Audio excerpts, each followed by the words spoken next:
The one who is from Canada, good evening. Malaysia, good morning. Right, today is the revision session for the last week chapter. And last week chapter was forces and motions. And that is Form 5 Physics Chapter 1. And revisions means that we are going to read a bit of what we have done last week, then help us to remember what we have learned. And the target, okay, let's focus here. What is the target over here? The target over here is I want to be able to help you to have the ability to do self-revisions. All right, so this is the end target. So what is the 4 steps that you need to do by yourself once you have this ability to run these 4 steps and to do self-revision? And these 4 steps, if you run it enough, it's going to take you maybe 5-10 minutes only, right? So what are those? Number 1, you have to remember the story, right? And this is the answer. Number 2, with that story being written and remember, you need to be able to remember or write down the name of the drawer in sequence, right? And this is the answer. Number 3, you need to be able to draw the story out. I think this is the most painful, but this is very important. That's why I requested everyone to prepare some A4 paper and pen. Then you need to draw these stories out. This is my story. You can use my story, you can reuse my story, or you can use your own story if you have your own story, right? Most importantly is not my story or your story. Most importantly is the story that is able to trigger emotions for you to be able to remember it easily, right? Because it's all about you. This is self-revision. It's all about you, self-revision. Last step. Imagine someone in front of you, your teacher, your science teacher or your physics teacher in front of you, who know a little bit about the chapter, right?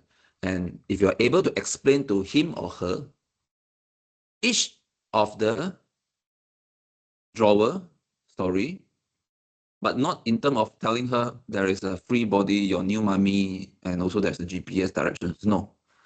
Tell your teacher what is about resultant forces, right? By looking at this drawing, whether you are able to explain to your teacher that is supposedly right in front of you, what is inside resultant forces, what is resolution forces, what is equilibrium, what is elasticity, right? So this is going to give you some ideas what is inside, right? So that is the main goal. That's the main goal. But before we go to the main goal, let's not jump into the conclusion yet. Let's go through these 7 steps. There are 7 steps that we want to go through in this 1 hour, 1.5 hours. It's about 1.5 hours for this session. Right. First step is very easy. You have to remember the drawer main story. Right. So there are many stories that we have created, but when I say main story, and that is this story, right? This story. If you have your paper and pen with you right now, can you write down this story? If you're able to remember without looking at this story, it's even better. So I need you to remember this story, right? So I'll give you 1 minute to write the main story on your paper. Where's the clock?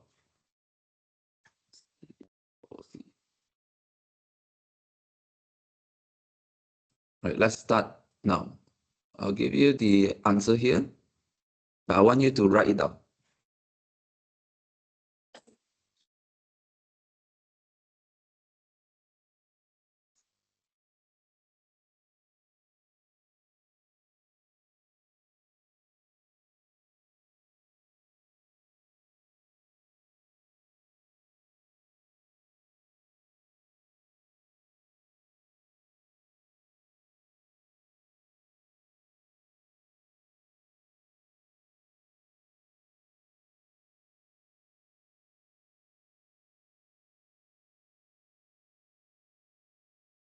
For SPM, it's not maybe it's not relevant to you. You can say, I get my exam results. Okay, you can name the exam to the exam name that you have. Because SPM is a Malaysia exam. It's a Malaysia public exam. Right. So 1 minute is done. So I hope everyone has already written this. I get SPM results. My 2026 resolution is equal to 2025, the year-end resolutions, to become plastic man or plastic woman or plastic boy or plastic girl. Right. And if you can underline the result, resolutions, equal, and plastic, if you can do it now, yes, please do it. Underline, just underline. So that's step number one. I hope right in front of you, you have this written down on your paper, right? So let's go to step number two. Step two is read keynotes. Read keynotes. Okay, this is our keynotes.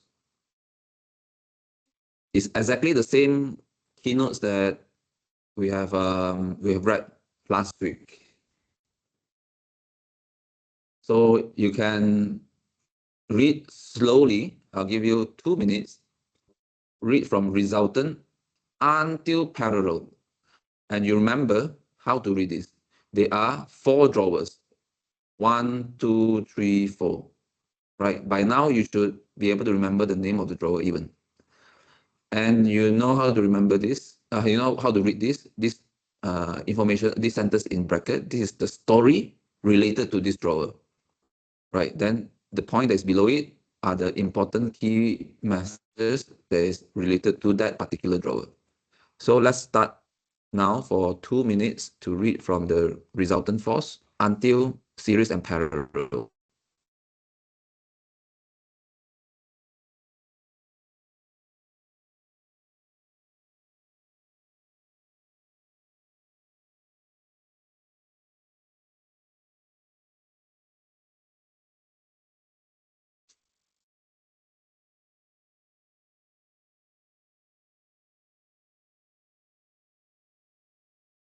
If I can add in here, if you don't understand any part of it, don't worry.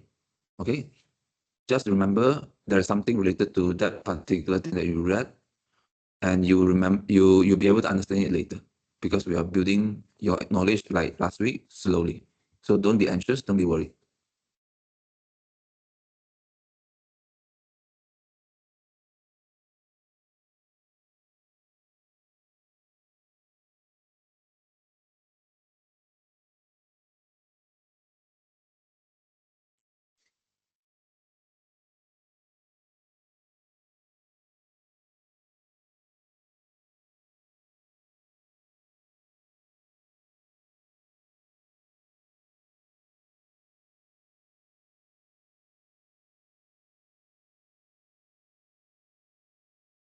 Okay, 1 more minute. Those who finish reading, you can read it again and again.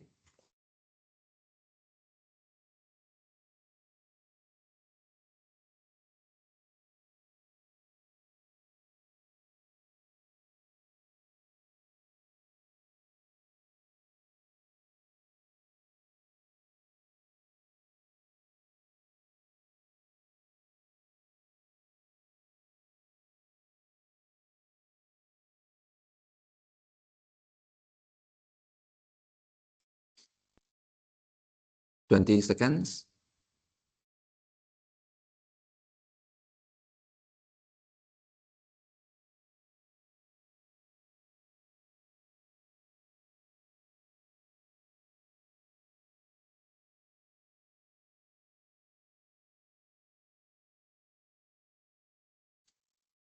All right.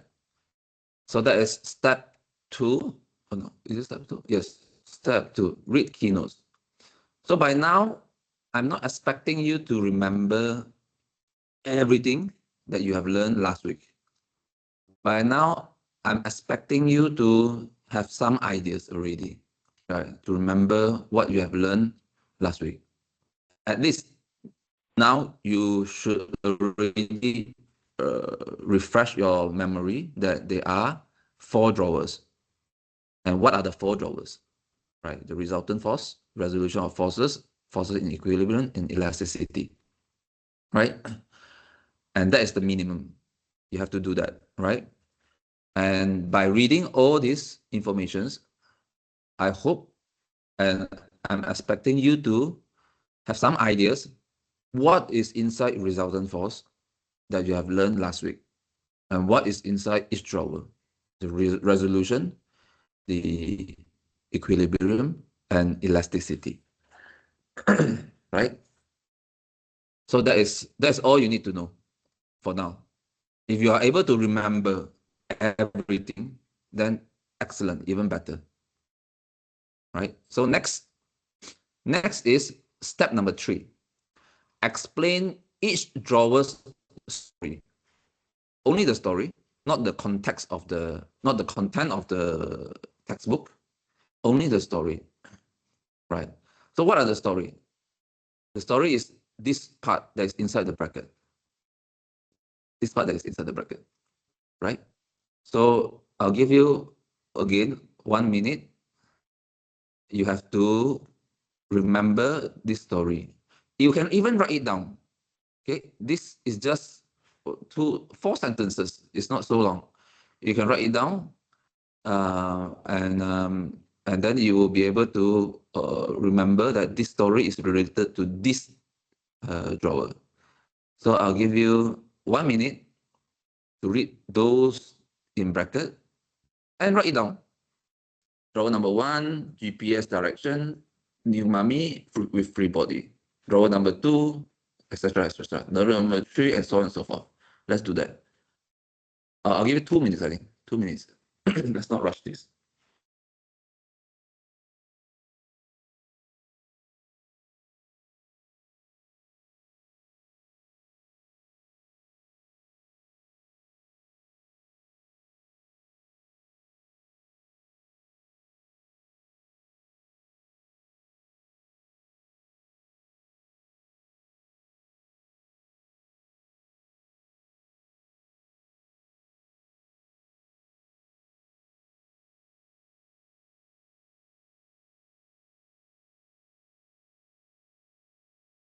Okay, 1 more minute.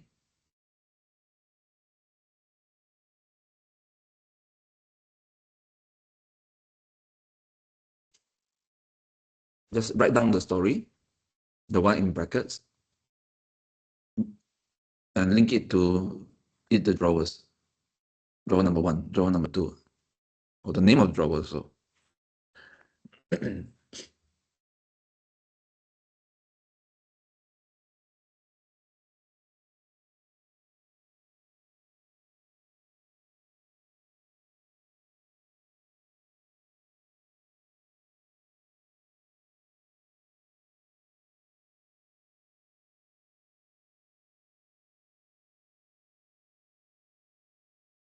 10 more seconds. All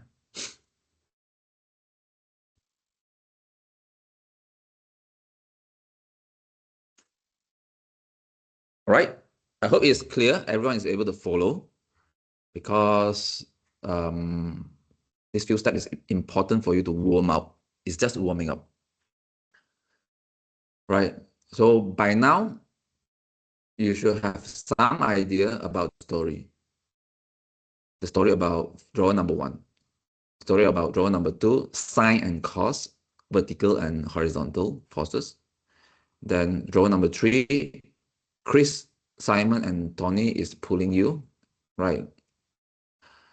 And drawer number 4, this Captain Hook with the left hand gold, right hand a longer silver hand. Then the left leg is a fat leg, and the right leg is thick. And Speak is weaker than he speaks weakly, but he punched strongly. Right. So I think this will give you some idea what is this drawer is about, right? And by reading this 1 until 6, you already have even more idea now what is this about. Right, so let's go to the next step.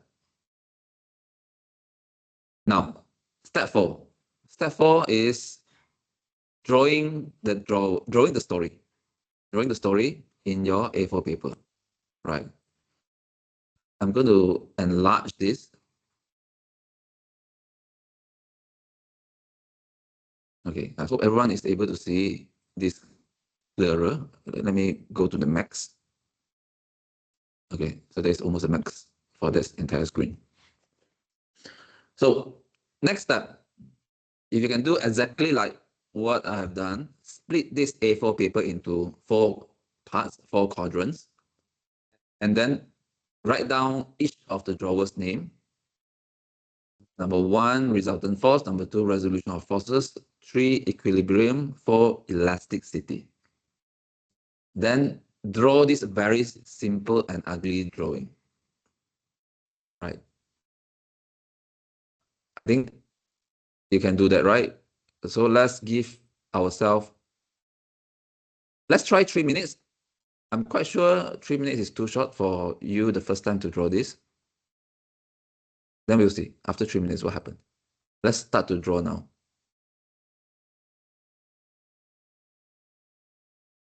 It's very important for you to do it by yourself. Get your hands on. That will stick it into your memory.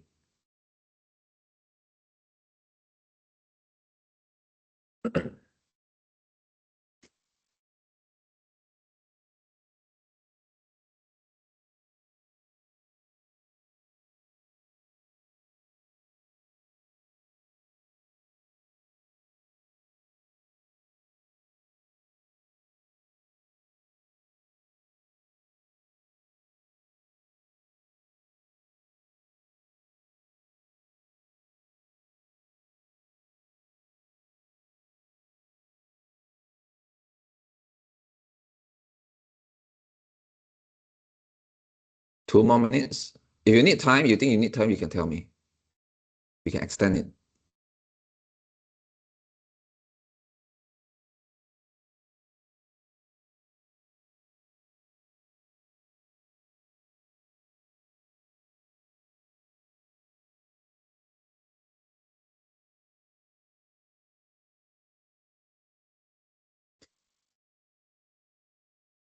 The target over here is to be able to draw this in less than 1 minute.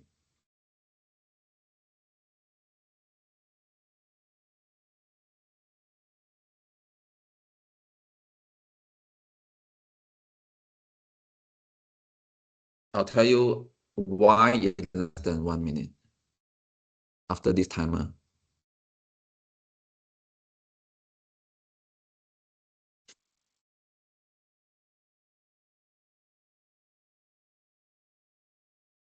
One more minute. If you need time, tell me.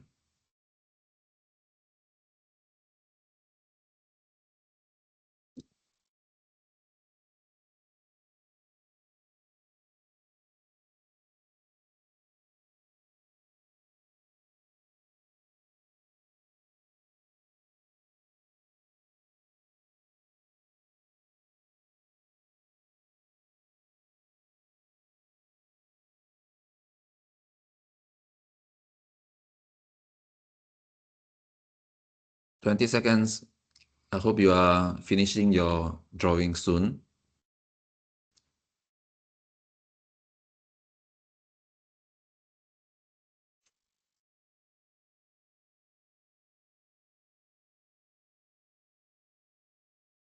Right. So everyone is able to complete his or her drawings, right? Now, why less than 1 minute?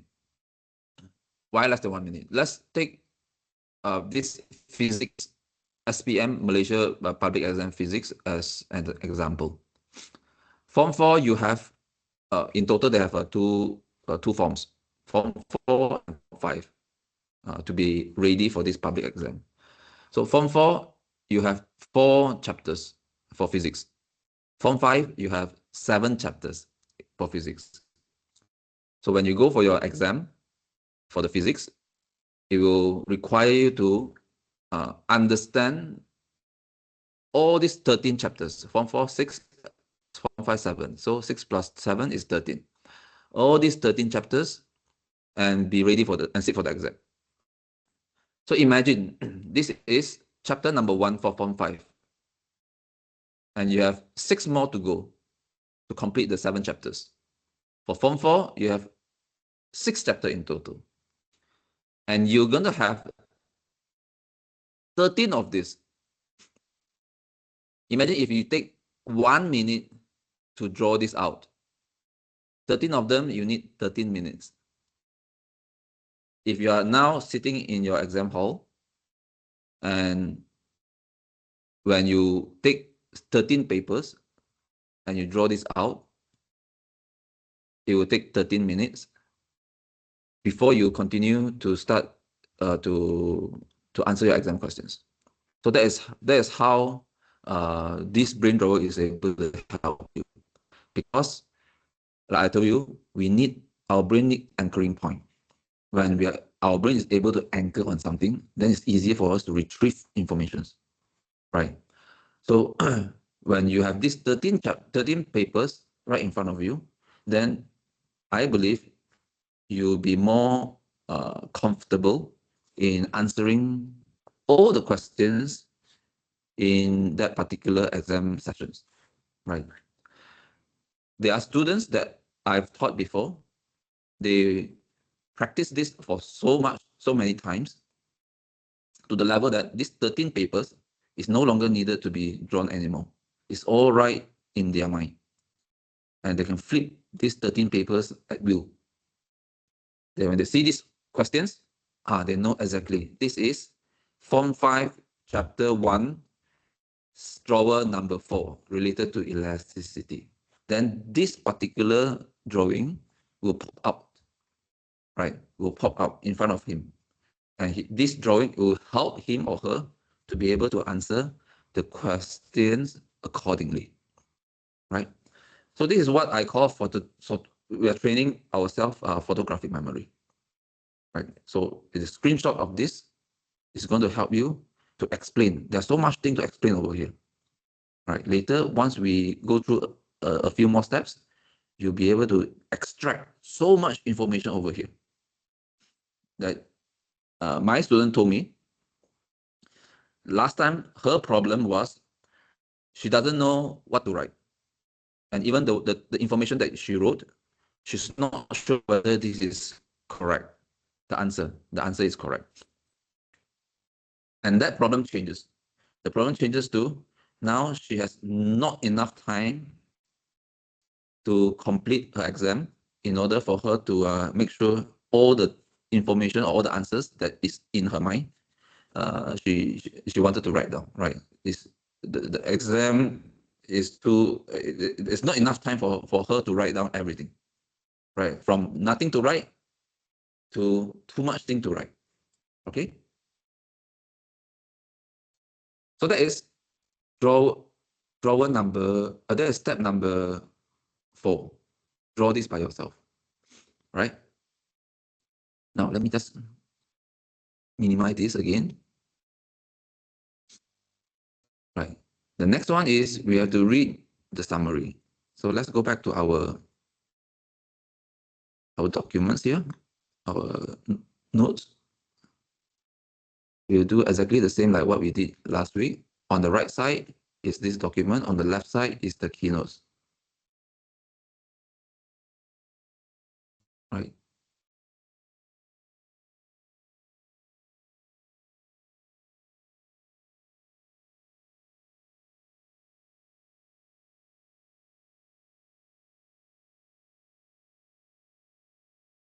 I hope everyone is following. Right. Can I have a thumbs up for those who still awake and following? Okay, Singling, you are the number 1. Good. Who responded. And Wong, I'm sure you are with me. What about Aiden? Aiden, are you still with me?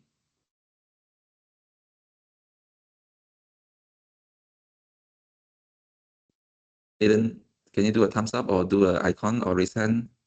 Okay, great. Great. I see. Okay, so everyone is still with me. I hope it's not too boring for you to follow. Right. Now, the next step is to read the summary. Similar like what we have done last week. On the left side, you see step 3. On the right side, this is the step 2, which is the read keynotes, if you still remember, but doesn't matter, okay? This is your reference. On the right side is a reference. Let's name it as a reference.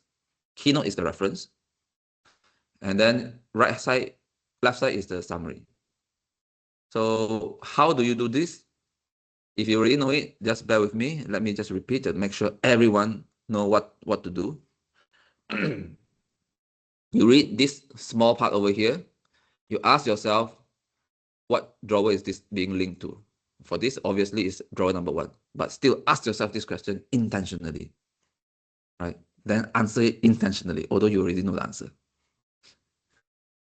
Then once you read this, then you can realize that actually this is related to this part here. Number 1, resultant force definition. Right? So if you realize the format is the same. Number 2 is going to be the number 2 here. Number 3 is going to be the number 3 here. The only difference here is this is a reference. So it's definitely shorter.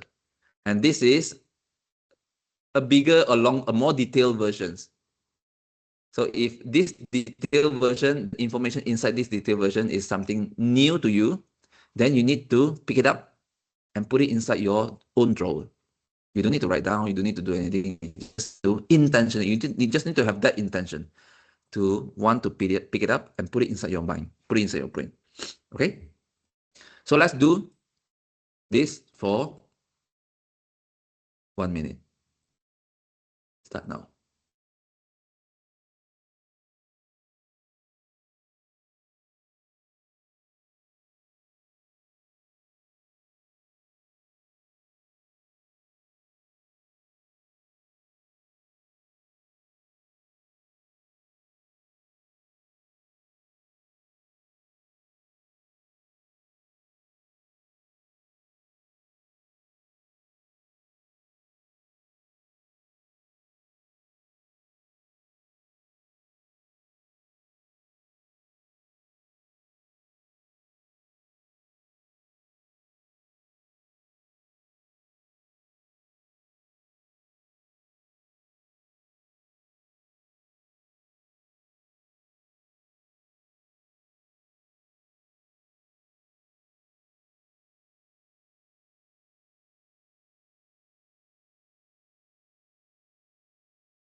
Oops, when did I mute it?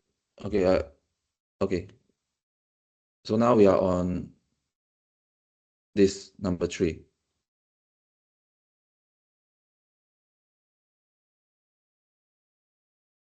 Okay, let's start 1 minute. Let's do the same drill.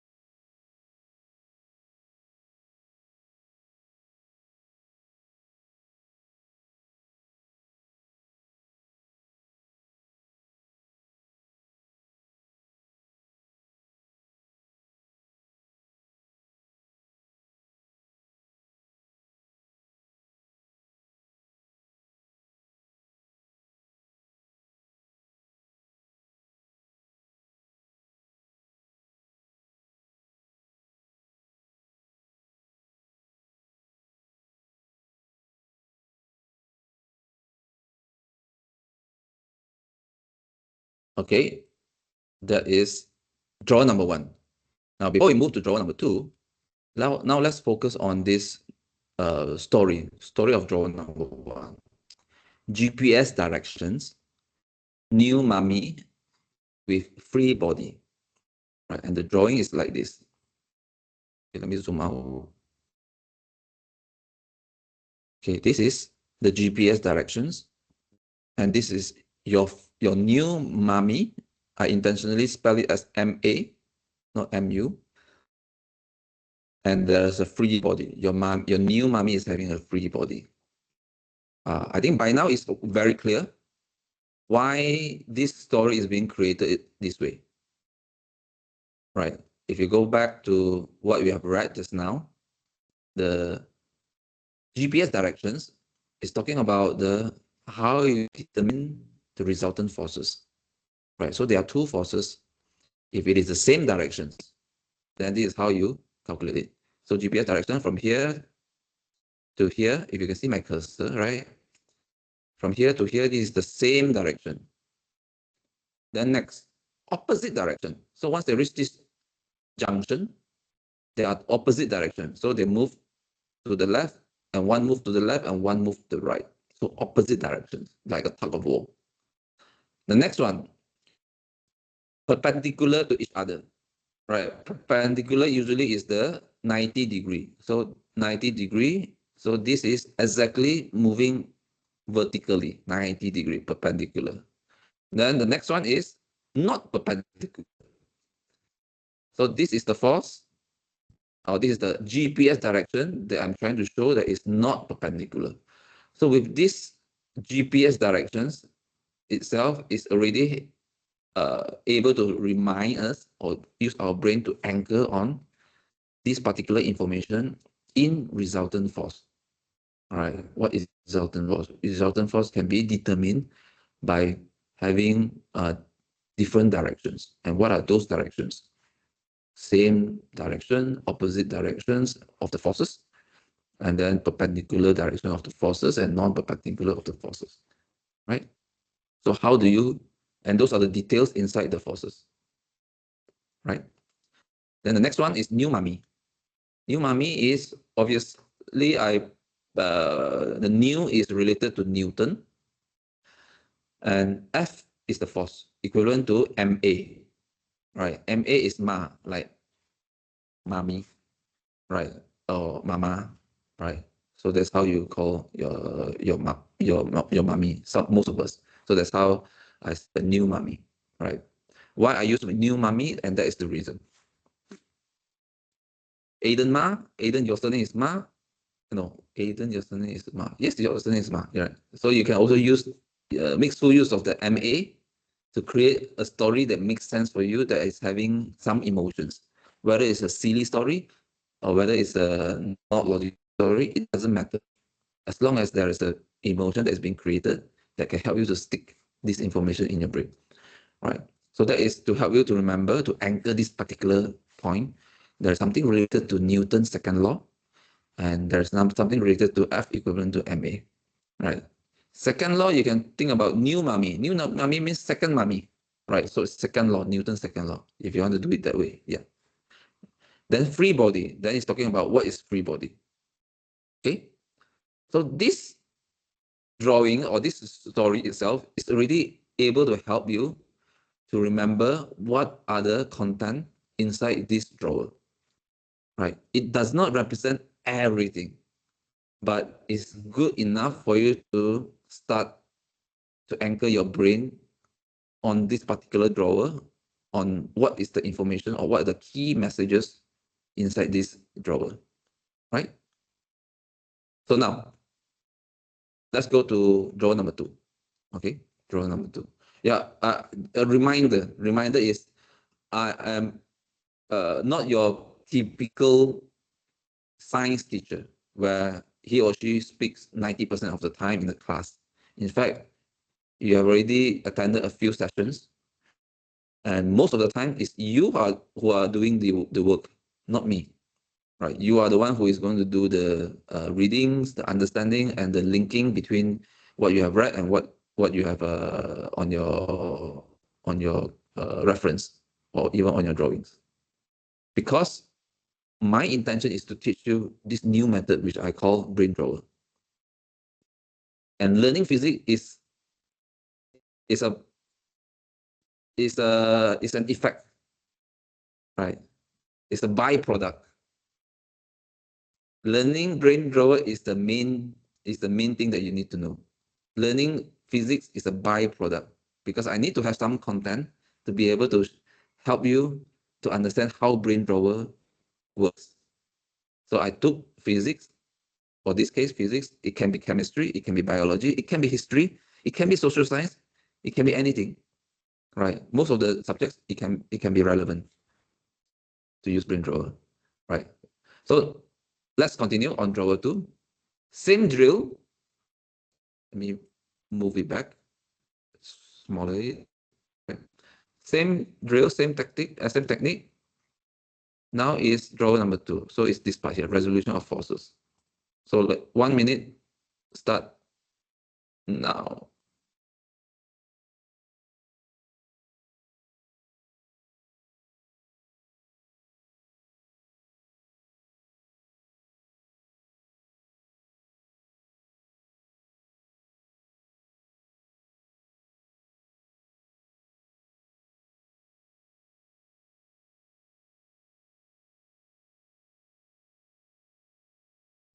Sorry, I forgot to press the button.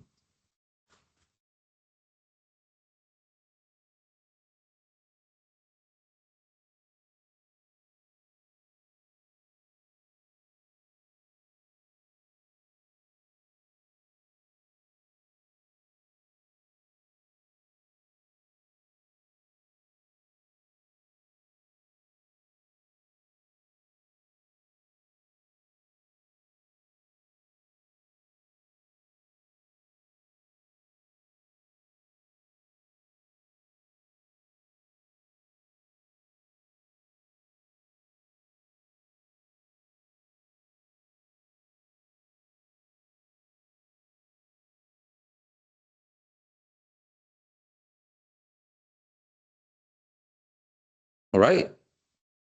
So let's do this part here for 1 minute as well.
Okay.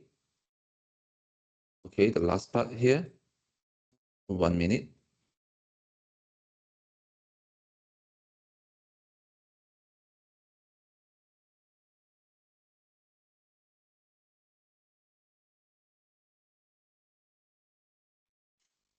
We will have a break after 15-20 minutes for your water break or toilet break.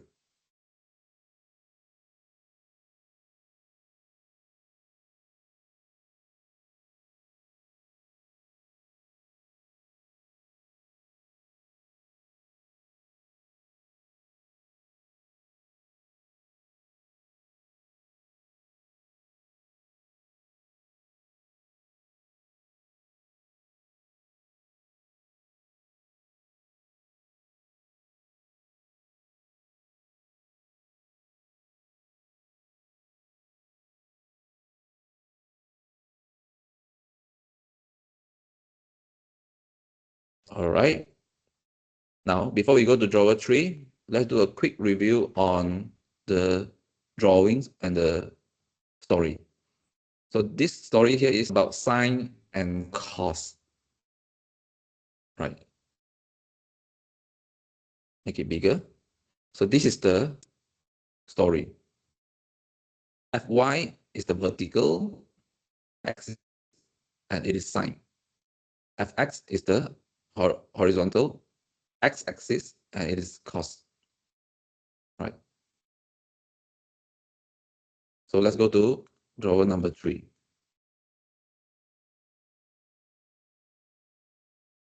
Okay, let's do this for 1 minute.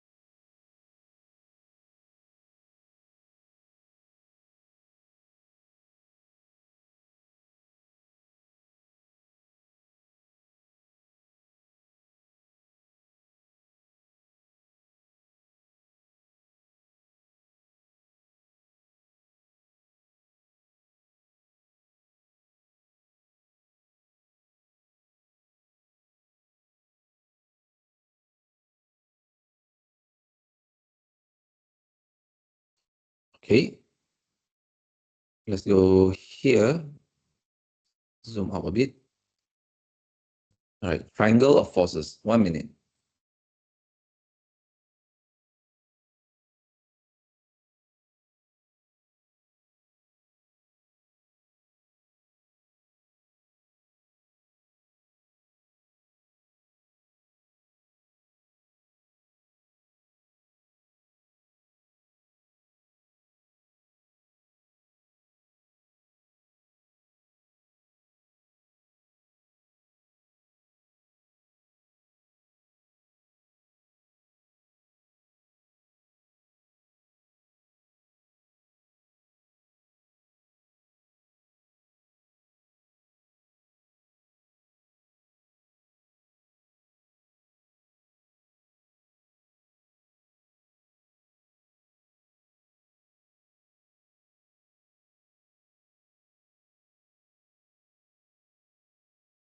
Okay, it's talking about the concept of triangle of forces.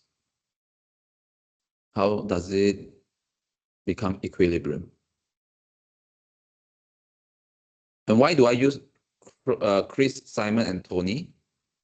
Because it's C representing cost, S is representing sine, T is representing tangent. Right, remember the theorem Pythagoras? You have cos, sine, and tangent, and this is how you you calculate the triangle of forces.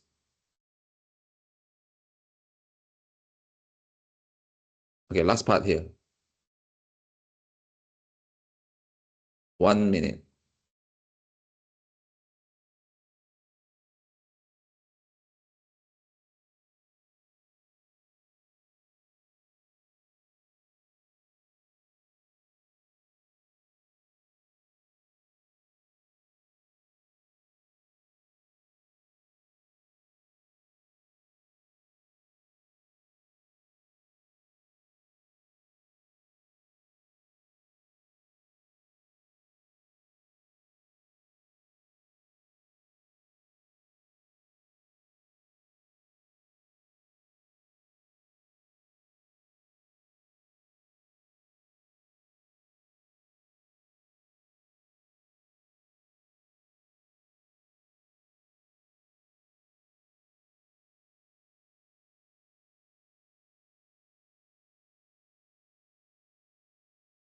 Okay. Now, again, before we go to drawer 4, I think you will have you also know what I'm trying to do here. Let's review the drawer 3 story. So you have Chris, Simon, and Tony pulling you, and this is the drawings. This is the story of the drawers. And what does it represent?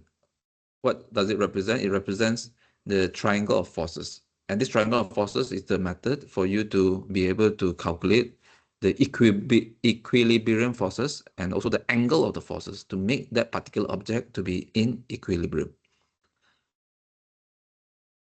The story is about three guys chasing after this very pretty girl, or can be three girls chasing after this very handsome guy. For Aiden will be three girls, and change the name to another name, right? Girl's name. So makes more trigger more emotions for you to be able to remember this easily, right? So next one, after this drawer, then we will take a short break. Okay, let's do the same drill. Let's do this very small part for 1 minute.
Okay.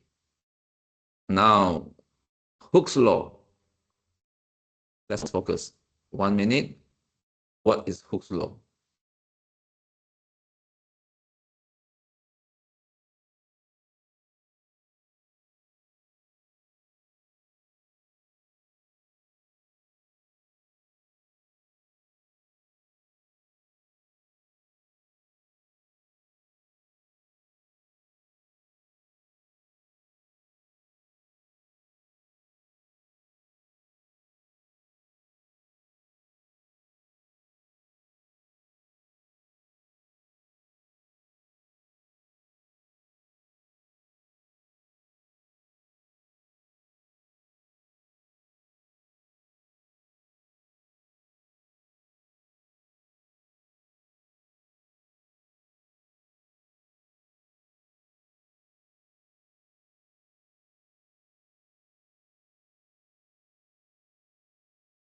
Okay.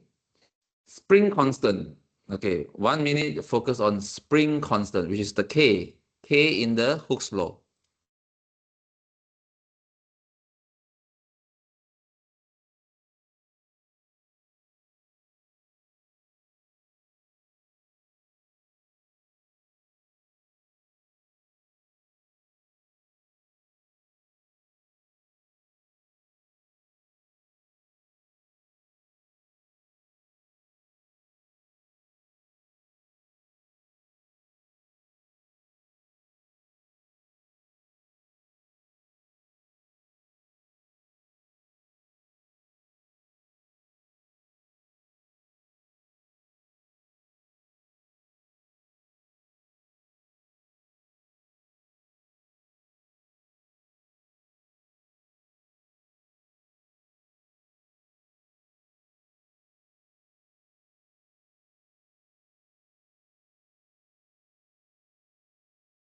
All right.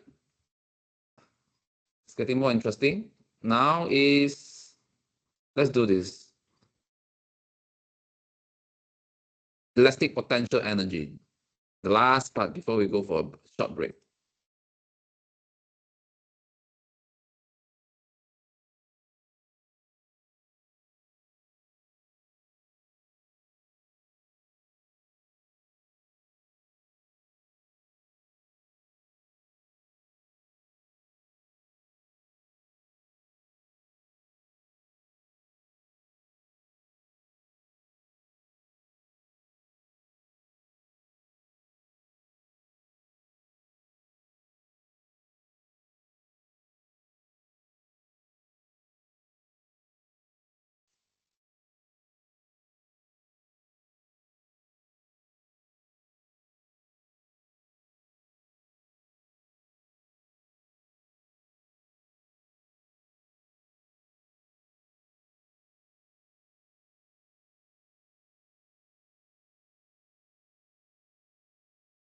All right.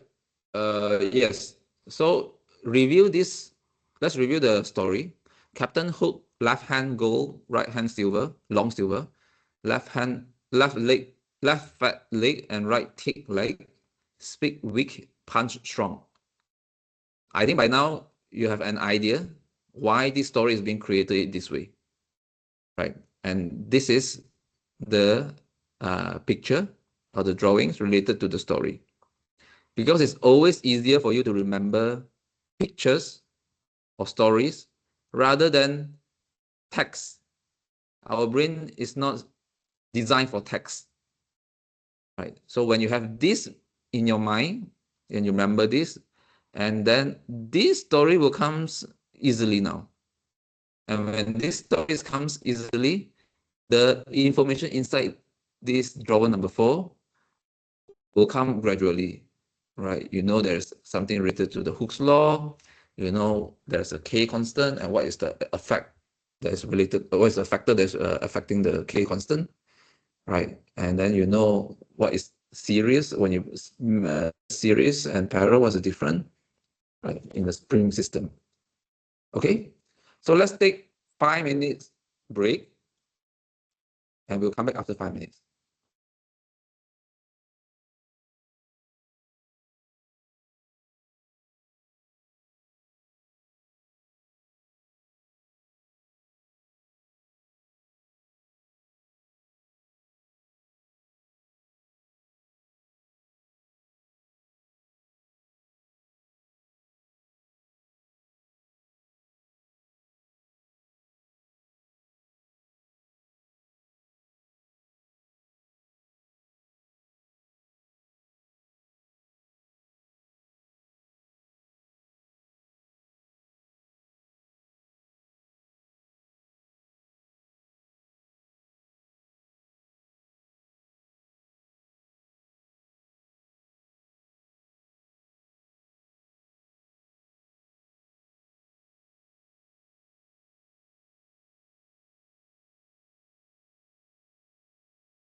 Okay, 40 seconds. If you need more time, just raise your hand and let me know.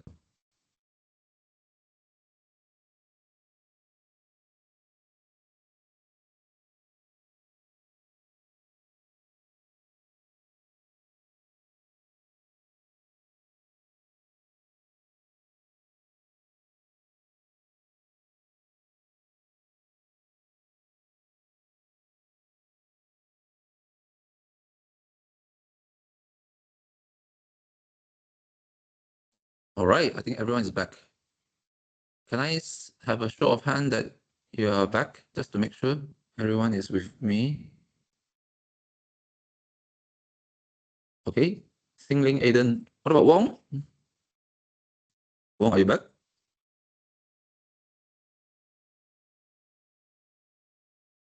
Wong, are you back?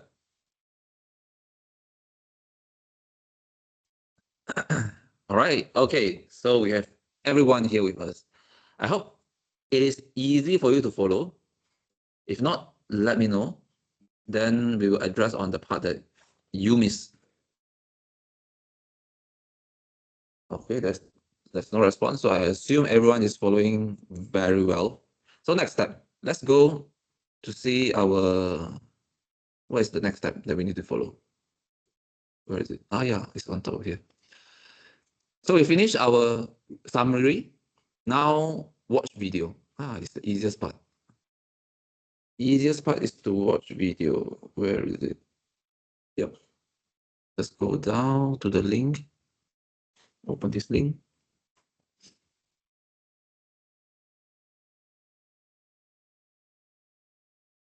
Okay. Let me try again.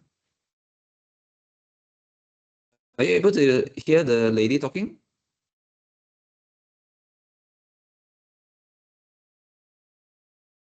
Yes or no? Maybe not. Okay. Let me do the sharing again.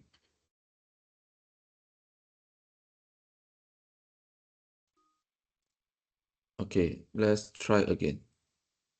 And just thought, What about now? How is all of that just staying up? Well, today we're going to pull back the curtain on the invisible. Okay, Wong says yes. Okay, Isa says yes. I think Aiden also yes. Now, let's do this. You watched this before last week, but we want, because it's a revision, obviously, so we want to watch it again. But it's not just a simple watching it, right? There's a method of watching it. When you watch it, you have to ask yourself, this particular part is related to which drawer? You only have 4 drawers. So either 1, 2, or 3, or 4. Right? If you can even go down to which sub drawer, that's even better. Right? Okay, let's do it. Let's start now. 7 minutes. Have you ever looked at a massive bridge or a skyscraper and just thought, oh, how is all of that just staying up? Well, today we're going to pull back the curtain on the invisible physics that holds our world together.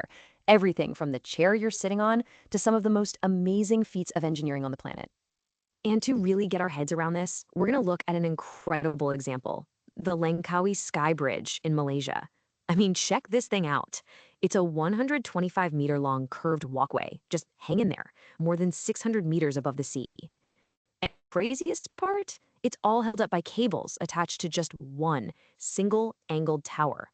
So that's the big puzzle for today. How does a massive piece of engineering like this just hang in the sky, perfectly still, fighting against wind, weather, and the weight of hundreds of people? Well, the answer lies in 4 pretty fundamental ideas about force and balance. Okay, first things first, we need to get a handle on something Very clear. This is drawer number 1. called the resultant force. And honestly, the best way to picture it is with a good old-fashioned game of tug of war. It's the perfect illustration, right? If both teams are pulling with the exact same amount of force, that little flag in the middle doesn't go anywhere. The forces are balanced. But the second one team pulls even a tiny bit harder, the flag moves. It's the single overall outcome, the net force, that decides what actually happens. And that overall outcome, that has a name, resultant force. It's the one single force you're left with after you add up all the different pushes and pulls acting on something. And you have to remember to account for their directions too. If that resultant force isn't zero, well, things are going to start moving. So, how do we figure it out? Well, when you have two forces acting at a right angle to each other, you can think of them as the two sides of a right angle triangle. And that means we can use something you probably remember from math class, Pythagoras' theorem, to find the long side, the hypotenuse. And that hypotenuse, that's our resultant force. So if one force is 6 newtons and the other is 8, you square them, add them, find the square root, and boom, the single combined force is 10 newtons. So combining forces into one is super useful. But what This is drawer number 2, obviously, right? And I assume that right in front of you, you have your drawings of that 4 drawers. You can use that as your reference. if we need to do the exact opposite? Sometimes the real trick is to take a single force and break it down into the parts that make it up. This is called the resolution of forces. Think about it like this. When you're pulling a sled with a rope, you're not pulling straight forward. You're pulling at an angle, kind of up and forward at the same time, right? But the sled doesn't lift off the ground and fly towards your hands. It just slides forward. So why? The answer is this idea, the resolution of forces. It's the concept that any diagonal force is secretly just two smaller forces working together in disguise. One part that's pulling horizontally and another part that's pulling vertically. And we can figure out exactly how much force is going each way with a little bit of basic trigonometry. The horizontal part, the bit that actually moves the sled forward, is the total force times the cosine of the angle. And the vertical part, the bit that's just lifting the sled a tiny bit, is the total force times the sine of the angle. By splitting the force up like this, we can see what it's actually doing. All right, so we can combine forces and we can split them apart. But what happens when you have a bunch of forces all acting on one object and they all just perfectly cancel each other out? Well, that's when you get stability. That is the secret of equilibrium. Just look at this lamp hanging from the ceiling. It's not moving at all, is it? But it's not because there are no forces on it. Oh no. In fact, it's in a three-way tug of war. You've got gravity pulling it straight down, and then you have two cables pulling it up and out to the sides.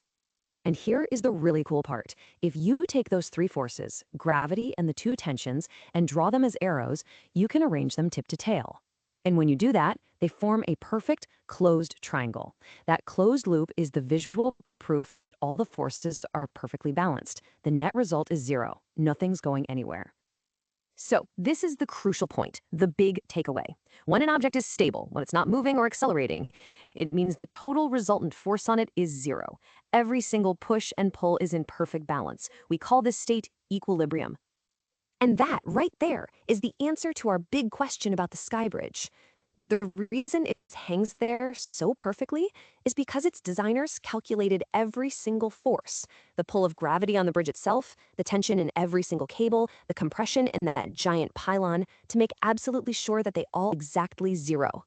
It's a total masterpiece of equilibrium. But hold on, there's All right, we are in drawer 3, drawer 4. Just now was drawer 3. Why do I want you to intentionally link it with the drawers? Because if you remember, in the first class, I talked about flying brain problem. I'm not sure whether you experienced that just now. Your brain starts to think about something else while you were watching this video. Think about whether you have replied somebody's WhatsApp message. Think about whether I should be eating rice or noodle later. Think about everything else because your brain is a very distracted element. So with this brain drawer method that is being structured into different drawers, and when you intentionally to link these informations, for example, for this one, to the drawer that you have created, for this case will be drawer number 4, that will help you to reduce your flying brain problem.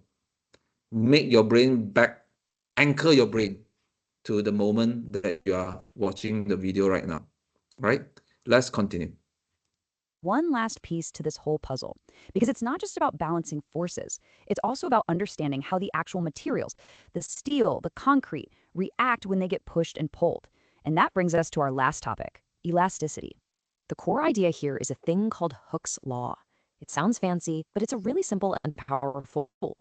It just says that the more you stretch something like a spring, the harder it pulls back. Specifically, the force it pulls with is directly proportional to how far you've stretched it. So you double the stretch, you double the force. Simple as that.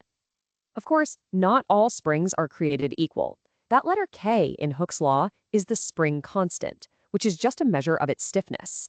And a spring stiffness depends on a few things: what it's made of, how long it is, how thick the wire is, and the diameter of the coils.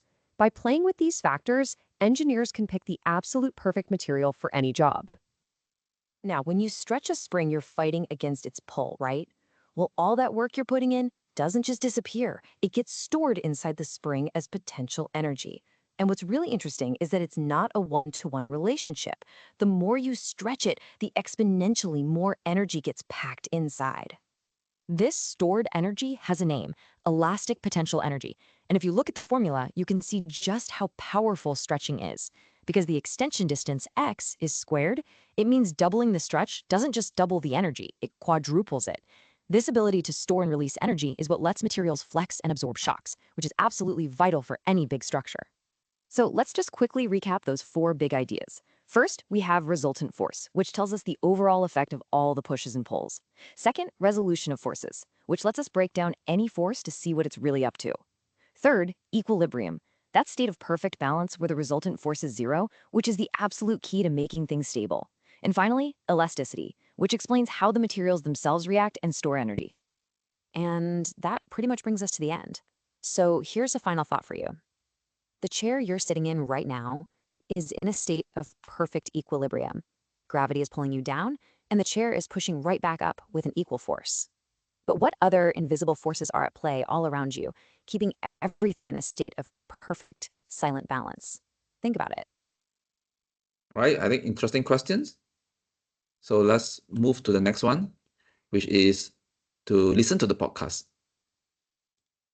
Right, let me just make sure that you are able to, let me open first and make sure that you're able to listen. Welcome to the deep dive. Okay, can you hear the lady just now? Just to make sure. Anyone? Just a thumbs up? Can you hear the lady? Let me try again. Today, we're looking at something pretty Can incredible. you hear the lady? The Langkawi Sky Bridge in Malaysia. Okay. All right. Okay. Good. Now, it's only 4 minutes. So how are we going to do this? Is I will highlight the part. Oh, I cannot highlight on this. This is a picture. Let me get another one. Yeah, this one. Okay, let's put it over here. So I'll highlight the part that's being mentioned in the podcast. Okay, that is to help you to focus and to reduce this flying brain problem. This is what I call it, as a flying brain problem. Your brain keeps flying around, wandering all over, and not putting yourself at the moment. Okay. Welcome to the deep dive. Today, we're looking at something pretty incredible. The Langkawi Sky Bridge in Malaysia. Oh, yeah, that one's amazing. 125 meters long, curved, hanging way up there, held by just 8 cables from this one, sort of, tilted pylon. And it's perfectly stable. Seems impossible. Exactly. But it's not magic, it's physics, the kind of fundamental stuff you're likely covering right now if you're around, say, year 11. Mm-hmm. So our mission today is to dive into force and motion 2. We're talking resultant forces, resolving forces, equilibrium, and elasticity. Basically, the physics behind why stuff moves or stays put and holds together. Yeah, the principles engineers use for everything from bridges like that to, everyday objects. And it starts with this idea of a resultant force. It sounds complicated, but it's just the single force that sums up all the pushes and pulls acting on something. Like in tug of war. Exactly like tug of war. If the teams pull equally, the flag stays still. Right. Balance. So the resultant force is 0. Yeah. But if one team pulls harder, The flag moves towards them. yep, the resultant force isn't 0 anymore, and you get acceleration in that direction. So 0 resultant force means stationary or moving steady. Or moving at a constant velocity, yeah. Yeah. No acceleration. Any resultant force that's not zero means acceleration is happening. It's a direct prediction. Okay, that makes sense for straight line pushes and pulls, but what about forces at an angle? Things get trickier then, don't they? They do, but physics has a neat way to handle it. Like in that Turek Ape game you see sometimes, where someone pulls a friend on a palm frond. Perfect example. The person pulling is pulling upwards at an angle. But their friend slides horizontally along the ground. Right, because that single pulling force is actually doing two things at once. It has a horizontal part, a component, that makes the friend move forward, Okay. and it also has a vertical component pulling slightly upwards, which helps kind of lighten the load against gravity. Ah, so you break the force down. Exactly. We resolve the force into its horizontal and vertical effects using trigonometry. FEX, F goes theta. FACE, FE, F sin theta. You know the drill. Right, I remember seeing those. It lets engineers analyze much more complex situations, like all the different angled forces on that sky bridge. Which brings us back to equilibrium. You said that's when the resultant force is zero. Precisely. And that's the secret to stability. An object in equilibrium isn't accelerating. It's either perfectly still or moving at a constant velocity. So the Langkawi Bridge, despite the wind, people walking on it, its own weight. It's Yeah. all balanced. Meticulously balanced. All those forces, wind load, the weight distribution, the tension in the cables, they all add up vectorially to zero. That's equilibrium. Wow. There are even graphical ways to show it, like the triangle of forces. If three forces on an object make a closed triangle when you draw them tip to tail, And they balance out perfectly. they're in equilibrium. Yeah. Understanding this is just critical for safety in any structure. It's the reason things stand up and don't fall down. Okay, so equilibrium is about balanced forces. What about the materials themselves? Like how things stretch and bounce back? That's elasticity, right? That's elasticity. It's the property that lets a material return to its original shape after you deform it and then let go. Think springs, rubber bands, sponges. And there's a law for springs, Hooke's law. Yep, a really fundamental one. F equals kx. F is the force you apply. X is how much the spring stretches or compresses. And K. K is the spring constant. It basically tells you how stiff the spring is. A bigger K means a stiffer spring. And does that K depend on the spring itself? Absolutely. It depends on what the spring is made of, its length, diameter, even the thickness of the wire. It's all baked into that K value. Interesting. And when you stretch or compress that spring, you're storing energy in it. Elastic potential energy. Like cocking a mechanism. Which you can calculate too. Yeah, EP is half APAS, or half KX squared. It's energy stored, ready to do something when released. So putting it all together, resultant forces tell us about motion, resolving forces helps with angles, equilibrium is key for stability. And elasticity describes how materials respond and store energy. These really are the building blocks, aren't they? They explain that incredible sky bridge, but also everyday things. Absolutely, from bridges to bike suspensions to, well, almost everything mechanical. It shows that building something amazing like the sky bridge isn't just guesswork, it's deep understanding. Deep understanding of these very principles. So thinking about that, what kind of future structures, what cool things might you listening imagine or even help design now that you're getting a handle on these powerful ideas of force and motion? Something to think about. All right. We are going towards the end of the steps. Let me see. All right. So the next one is step 7. Before we move to step 7, let us have some feedback. So far, is everyone following very well or barely? If it is very well, then give me a thumbs up. If you are barely, then give me something else. So everyone, very well. Excellent, excellent. Because I do not see you. So it's not like a physical class that I can see your face expressions, whether you're focusing or whether you're confused. So I need this type of feedback to be able to reinforce my assumptions, right? I feel that I also feel the same, that you are able to understand it very well, which is very good. So I do not know whether you draw this. I hope you really did, because this is going to help you, right? Whichever that I'm trying to ask you to do is not for me, it's for you, right? For you. So I hope you have drawn this, and I hope you have also written down this story. because it will help you a lot in the next step, right? The next is, before we go to test ourselves, now, at the start of the class, I told you the end goal. The end goal for this class is to help you to have this ability to be able to do self-revision, right? So what is this self-revisions? There are 4 steps. Step number 1, write the main story. I'm sure by now, if you have already done the exercise, it's so easy for you. You can write it down easily and remember the story, right? I get SPM result. My 2026 year-end resolution is equal to last year, to become plastic boy or plastic girl or plastic woman or plastic man, right? How long do you think you need to write this? Maybe 5 seconds. If you practice it enough time, I think even less than 5 seconds. All right. So let's say 5 seconds. Just writing down this thing and remember this without having reference. 5 seconds. Okay. Let's see number 2. Name the drawer in sequence.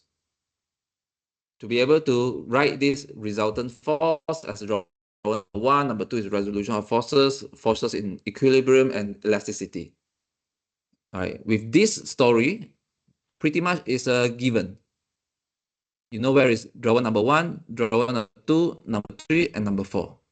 How long does it take for you to write down this 1 to 4 in sequence? Maybe another 10 seconds. Okay. Right. Let's say the first one also 10 seconds, and the second one is also 10 seconds. So it's easier for us to remember. How long does it take? Now, draw the story out. Like I told you, the target is to do it in less than 1 minute. 1 minute. Why 1 minute? Imagine, Xingling, you are going for exam. At the end of this year, you are going for exam. Imagine now you are in the exam hall, and that exam is only physics. And physics, there are 13 chapters. If you are able to remember these 13 drawings, I'm quite sure you are confident enough to sit on the exam to answer most, if not all, the questions and provide the right answer. Okay. So this drawing for 1 chapter, maximum 1 minute. If you do it 1 minute maximum, that means you have to spend 13 minutes to draw these 13 drawings. So in your exam is maybe, I don't know, maybe 2.5 hours or 2 hours. 13 minutes, for the first 30 minutes you allocate for this part drawings. Then once you finish on the 14 minutes, you start to answer the first questions, right? And in fact, like I told you, there was a story from my student that she went to the exam. She doesn't even need to spend the 13 minutes to draw, because the 13 drawings are all at her fingertips in her mind. She can flip and turn around and immediately know this question is related to which drawer and which chapter. You don't even need to spend the 13 minutes, right? It's even better, right? So imagine when that happened to you by year end, when you're taking your exam for physics, for chemistry, for biology, for sejarah, which is history, right? But for now, let's focus on chapter 1, physics. Now, this one will take you 1 minute. Again, next one.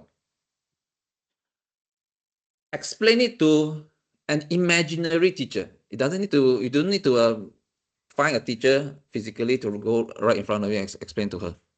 Right? Imagine that you're explaining it to yourself by just looking at this drawing. Are you able to explain it to yourself? What is resultant force now? I'm quite sure now you are able to, all of you, Wong, Xingling, and Aiden, explain what is resultant force now better than 1.5 hours ago when we started the class, right? Now, this is only the first time you are doing this revision. Imagine if you already done this the 10th time, right? You have already done this 10 times. How well do you think you are to explain what is resultant forces? What is resultant force?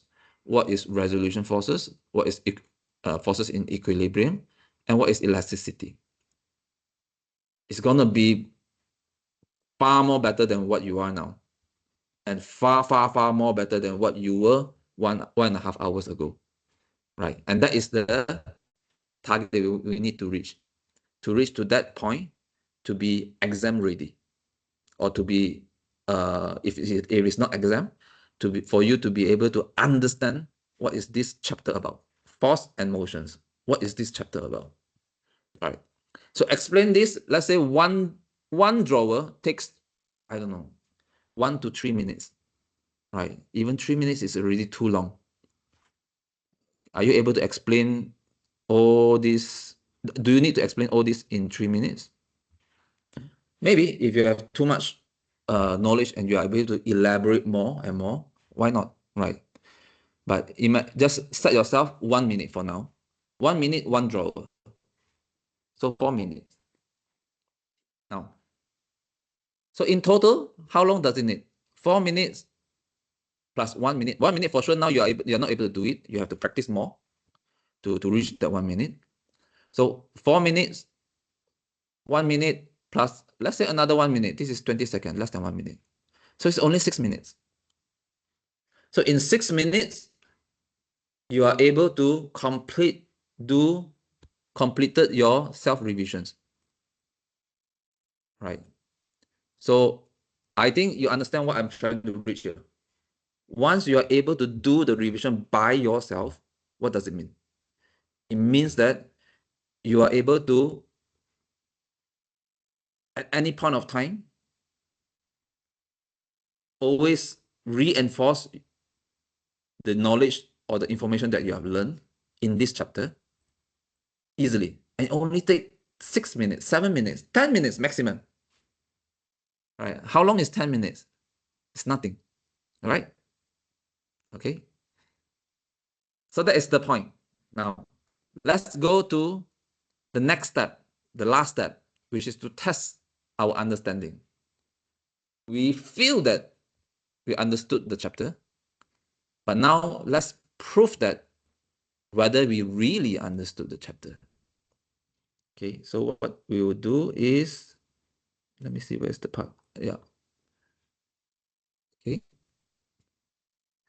I will show, last week I show you the picture, the drawings here. I do it like this. Okay, wait. Let me do this. Okay, it's okay. Then I'll do the same format. So on the right side, you're gonna see the drawing, and obviously you also have your own drawing right in front of you. And then on the left side, you have the questions, right? So what did I do is I uploaded this book into the AI and asked AI to ask me 10 hard questions, right? Not the normal question, but harder questions. So the book is this one. Chapter 1, Force and Motions. And this is what the Malaysian student learn, for Form 5 Malaysian student learn in this chapter. You see there is resultant force. Then there are some explanation about the resultant force and how do you determine the resultant force. And we know there is same direction, different direction, which is explained over here, this drawing. Then what else we have? Then we have some calculations and some experiment, and then the resultant force in pictures. Okay, in my method, there's not much pictures. It's only mainly the text. So you can also review it, read this textbook again. With brain drawer and reading the text, with brain, you understood the brain drawer, and then you start to read the textbook, is much easier, right? So this is some calculations and some explanation in diagrams, how how these forces is being acted on this car. Then you have some exercise. You can do the exercise if you want to make sure you are reinforcing what you have learned. And resolution forces, this is draw number 2, right? So they are splitting it into horizontal and vertical forces. And how do they do that? Is based on that particular formula, which is here, cosine and sine. Okay, and then there's some calculations. You can also run that calculation and experiment by yourself to make sure that you understand it better. Then you have forces in equilibrium. This is draw number 3, right? So this is a dancer, how they balance themselves by different forces acting on his core. Same goes to this vase, right? This is the picture, hanging picture, right? Then what else? Then there's the exercise. Then the last draw is necessity, right? So we know there's Captain Hook. We know there's a K constant. We know the factor that's affecting the K constant. They're all here. These are the exercise and the practice. This obviously you need to do your practice based on your exam question or past exam questions to make sure that you familiar yourself with those type of questions. What I'm teaching you right now is the principle, the concept, right? So by now, if you look at the questions, you are not worried. You know what is this, right? EP equivalent to 1/2 Fx. This is the elastic potential force, potential energy, right? Because we have already done this here, right? So you understand what is this? The shorter, the material, the diameter and such, right?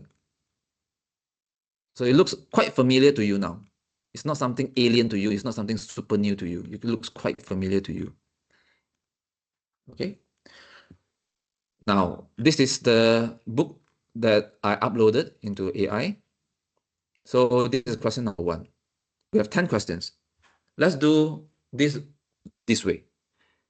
You tell me which drawer, you read the questions, you tell me which drawer, and then you tell me what is the answer. So you just need to type out drawer, what is the drawer? 1, 2, 3, or 4. Then followed by A, B, C, or D as the answer.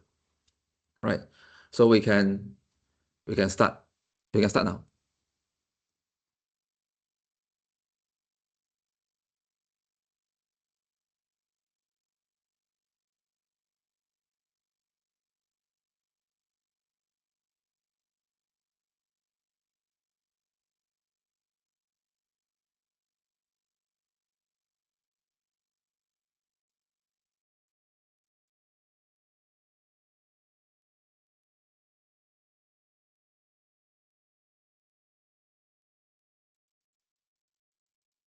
Anyone want to try? What is the answer? You get it wrong, it's fine, don't worry. But which drawer is this related to? Which drawer is this related to? Anyone want to try? Without giving me the answer yet, which drawer? Yes, drawer number 1. Answer A. I did not do the calculation. I did not do the calculation. Singling, you have already done it. So let's try yours.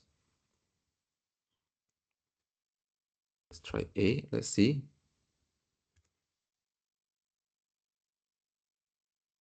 Incorrect. Let's see what is the answer. Don't worry.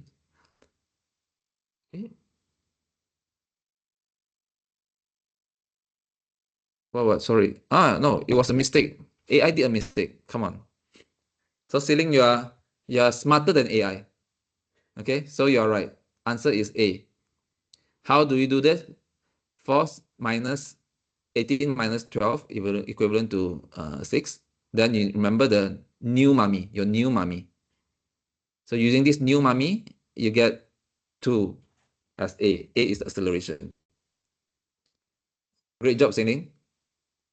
Okay, let's do the second question.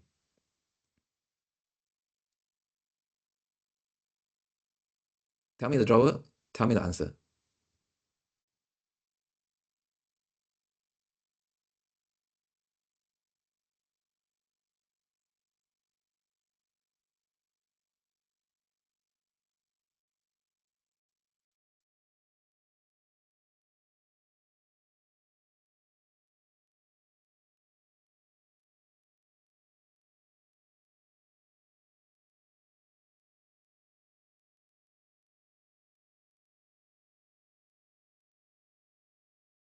Anyone? This one looks like drawer 2, right? Perpendicular forces.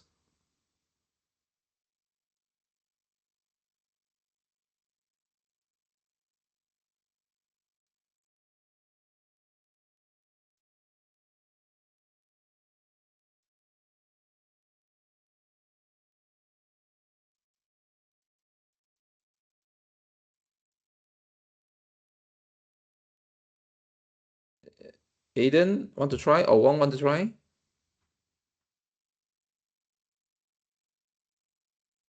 Also A? Everyone agree?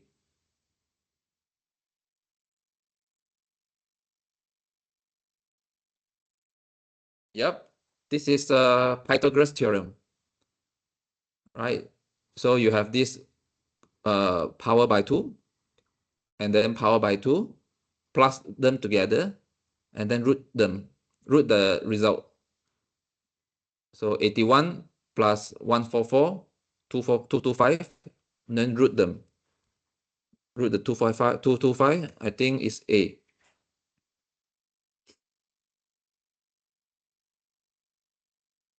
Okay, so far so good. More challenging now. Let's try again. Which drawer? What answer?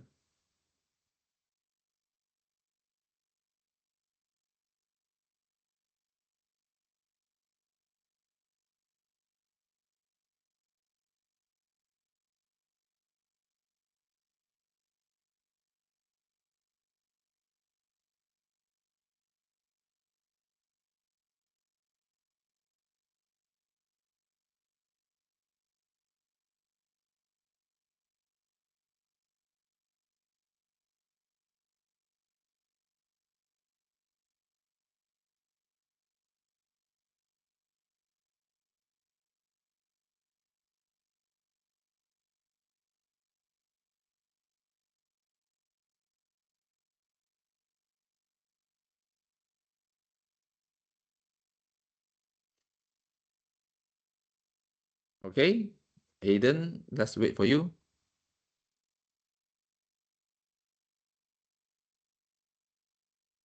Drawer 1, answer B. Anyone object?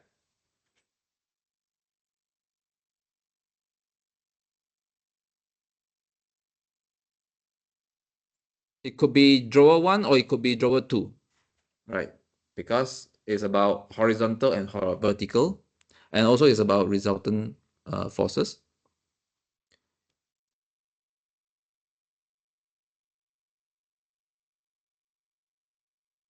Okay, Xingling is typing something. Let's wait for her.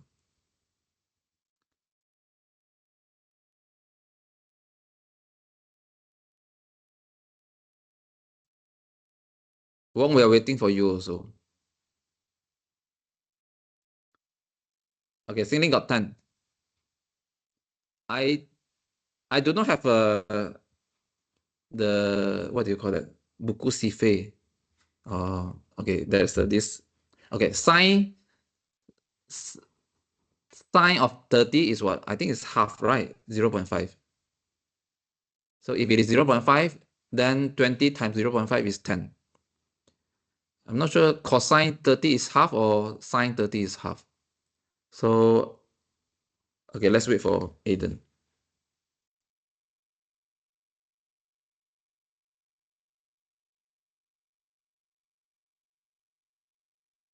Okay, you did it wrong. So, do you think it's B or A? I use tangent. Okay, I think let's try A. I think it's A, yes, like both of you mentioned. Okay, yes. So sine 30 is half. No problem. No need to be sorry. We are all student. I'm also a student here because, like I said, I'm not the physics teacher.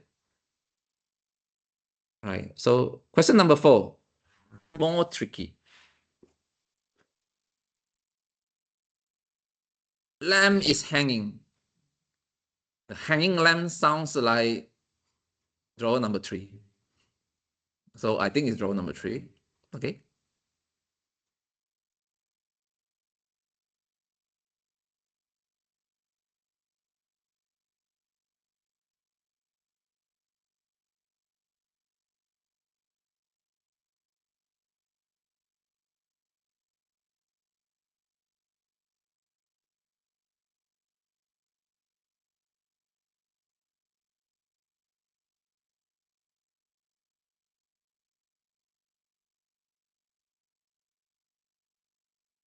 Okay.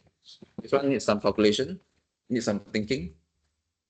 Let's wait for a while for whoever who is ready to tell me the answer. Drawer number 3, what is the answer?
Anyone want to try? Including Wong?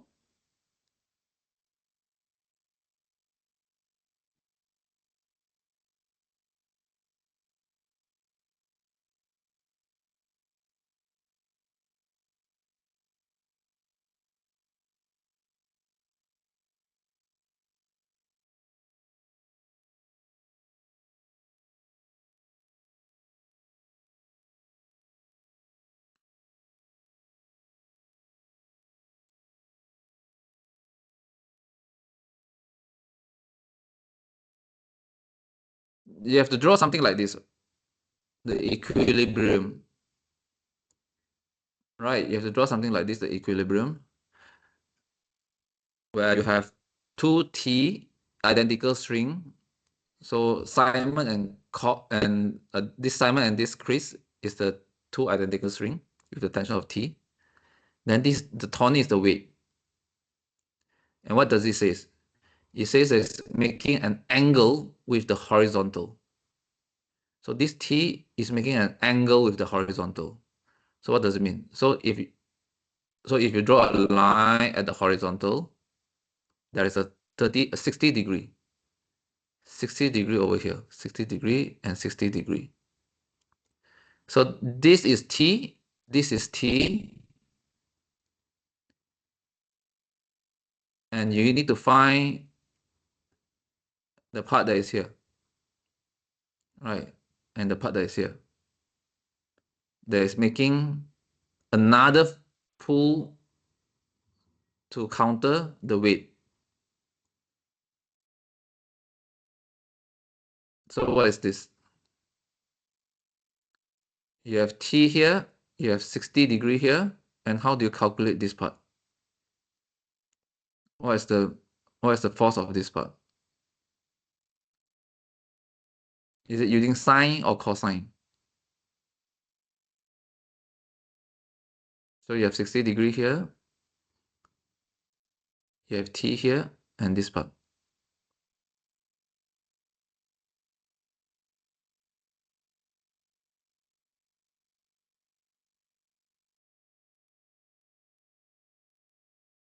Sine or cosine? Okay, anyone give a guess? Sine or cosine?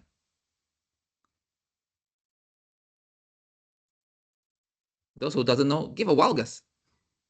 It's only 50%. It's only 50% chance of you getting wrong. Sine or cosine? Yes, it's sine. Right. Sine is the opposite of it. The opposite of the angle, and with the what do you call it? The long part here. Cosine is the one that is next to the angle, and with this, the long part here. Tangent is this side and this side, right? So it is sine. So you got this one point here, sine, t sine 60 degree. And you have two directions. I mean two tensions. So I think it's 2t sine 60. All right, let's try. I'm also not very sure, but I think if I have to write the answer, I'll put A. Yes. Okay. So Xingling, I hope you understand. How do we get 2t sine 60? You already got the sine. You just need to times 2. That's it, easy.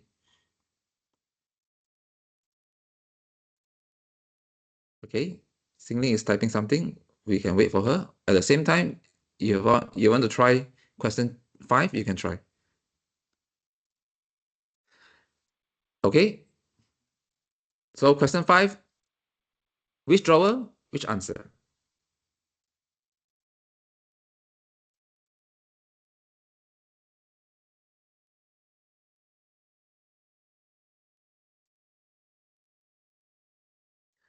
A block of weight 100 Newton rests on a smooth inclined plane at 30 degrees. What is the component of weight parallel to the plane?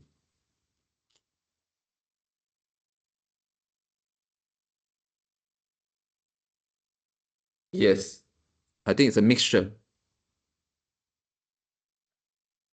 I think it's a mixture of resultant, drawer number 1, and equilibrium, drawer number 3.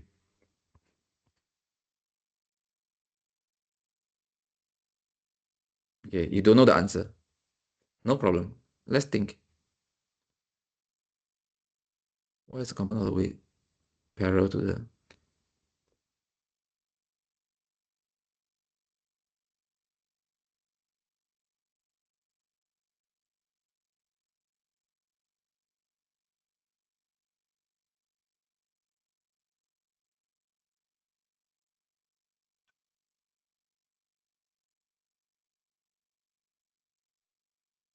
Okay, how should I cannot draw here, so it's hard for me to explain. Let me think, how can I do that?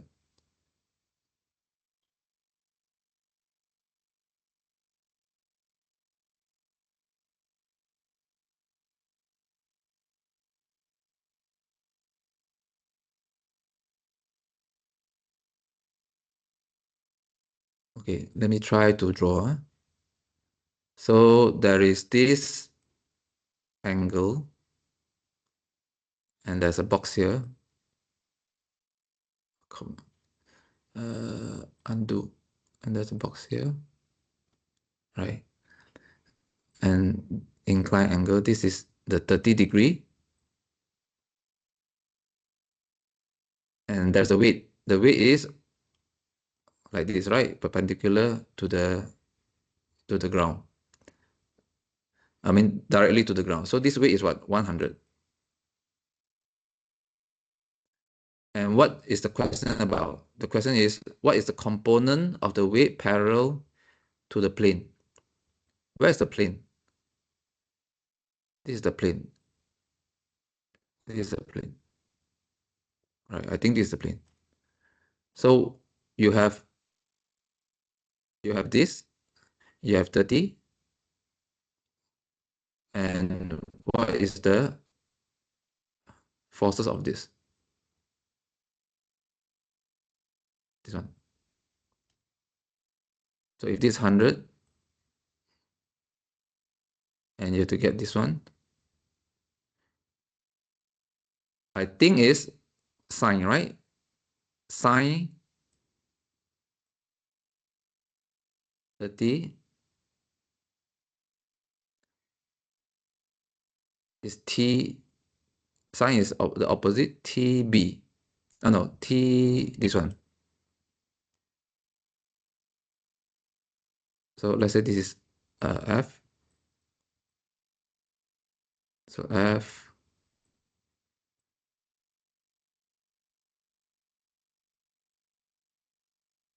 equivalent. You think it's 50, right? Sine 30 is half 100. 100 times sine 30.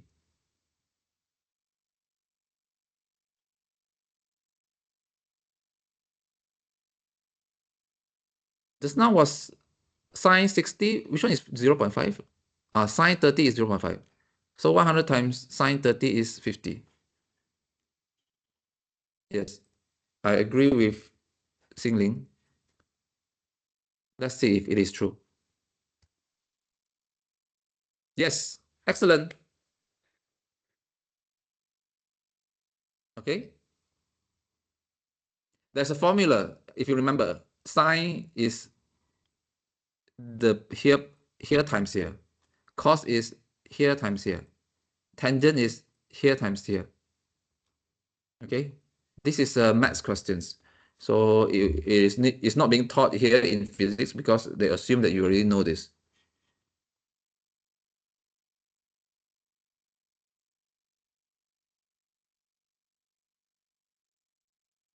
Okay. Question number 6. Which drawer? It's very easy, I think. Which drawer? Wong, which drawer? This is the easiest. Are you still with us? Or Aiden, which drawer? Singing, I'm sure you know which drawer. Yes, Hooke's law. Excellent. Excellent, excellent. I think this is easy. It's drawer number 4, elasticity with the Captain Hook there. Now, what is the answer? Okay. Next one. A spring extends 0.04 meter when a force 8 Newton is applied. What is the spring constant? Do you remember the formula? Let's pull this away. Pull this out. Okay.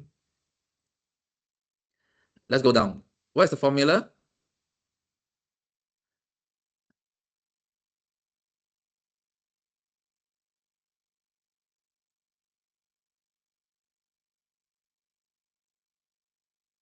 F equivalent to kx. Aiden, you remember the formula, right? Okay. Hooke's law formula is F equivalent to kx. Yes. So what is the answer? Which one is F? Which one is K? Which one is X?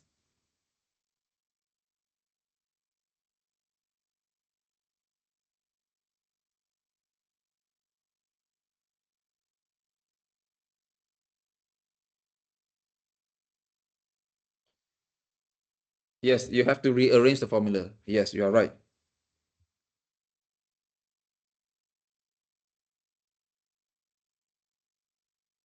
And what is the answer after you rearrange the formula?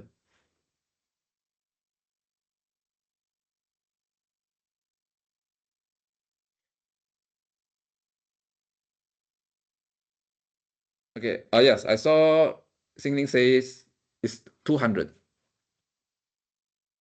It's 200. Okay. I also got 200.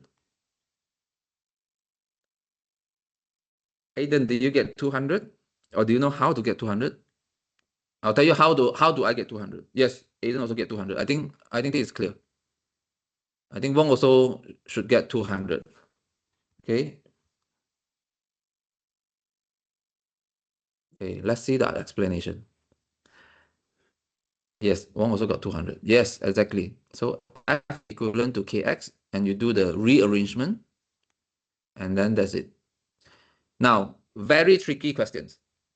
This one is which drawer?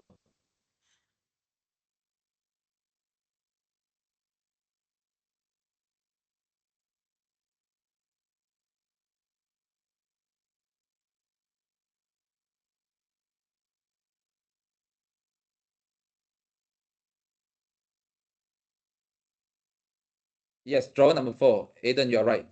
Good. So next, let's see what is the answer that everyone gets.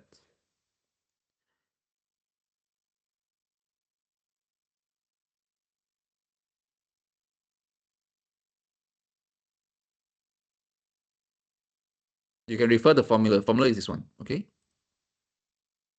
Elastic potential energy. Point number 5.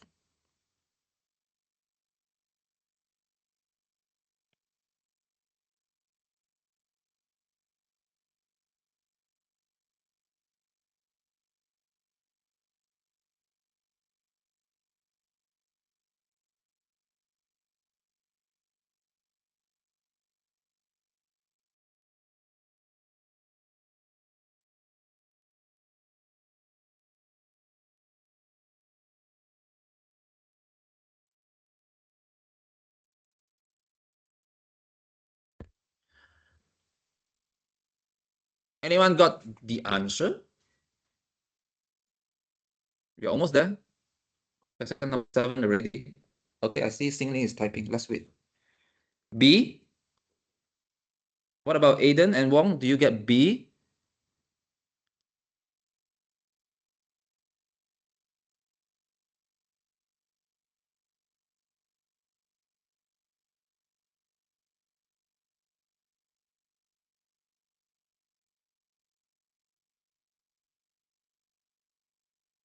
Aiden is typing. Let's wait.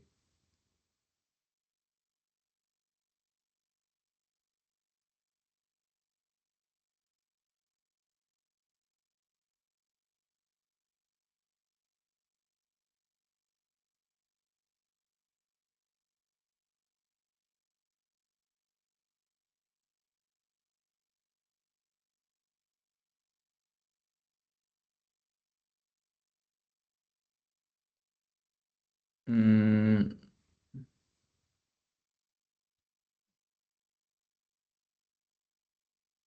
okay. Half times 200 times 64. Where do you get 64?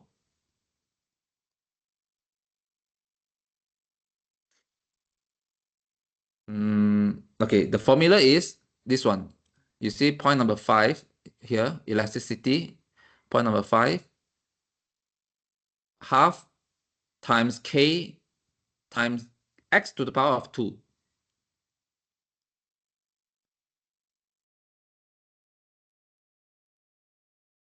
Right, 18 is something.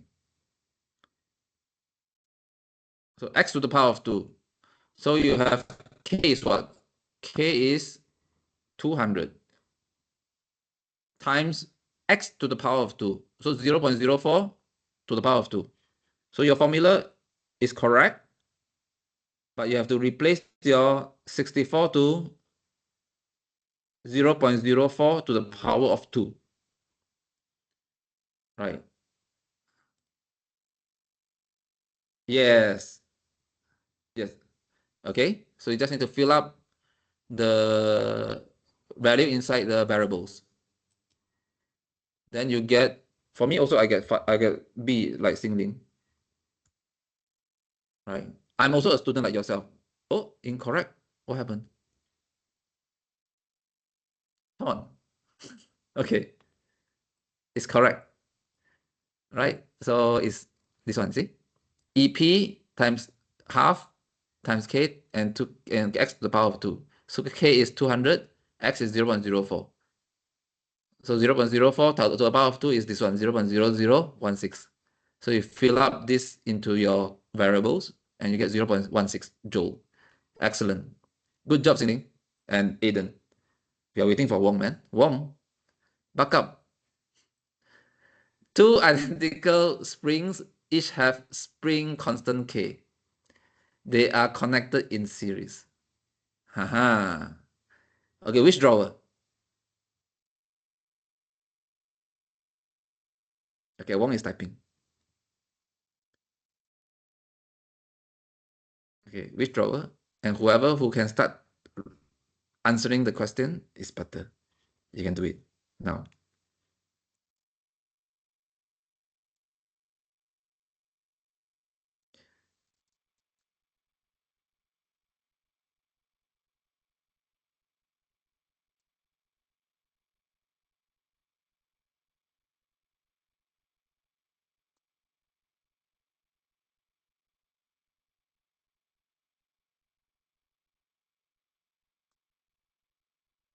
Drawer 4, B.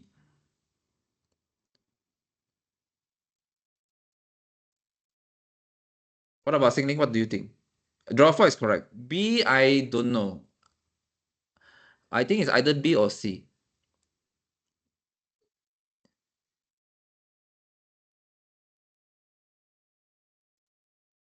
You remember this speak weak, punch strong? Speak weak is as series is weak, parallel is strong.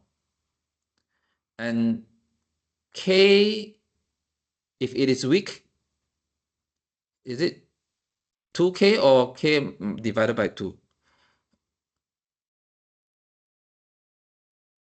I'm not very sure, but if I have to choose, I will choose C also because weak. Yes, Wong also got C, right? Because you see F equivalent to KX. So the bigger the K, the bigger the F. Or the bigger the K, the bigger the potential energy. It means that it is stronger.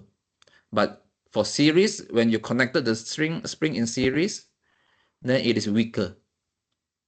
So I will choose C, like most of you. Let's see if the answer is correct. Yes, correct. Okay, we have 2 more questions. Question 9. Which drawer? Obviously, it's already written there, resultant force direction. So it's drawer number 1. Okay, now which answer?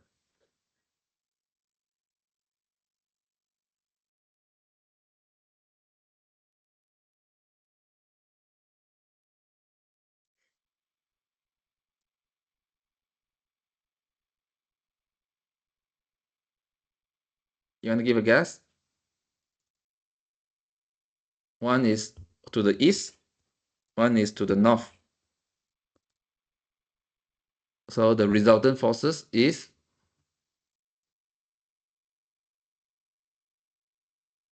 northeast. Which angle?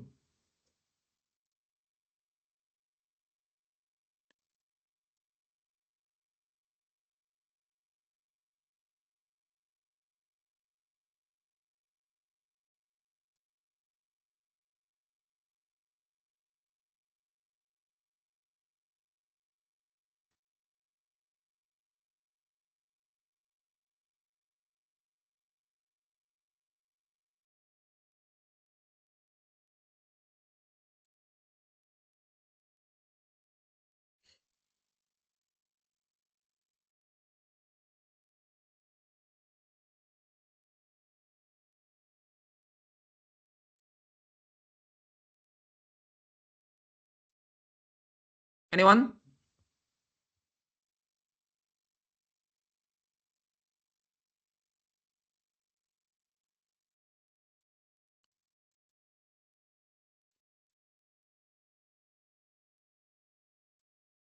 I think this one you can use tangent.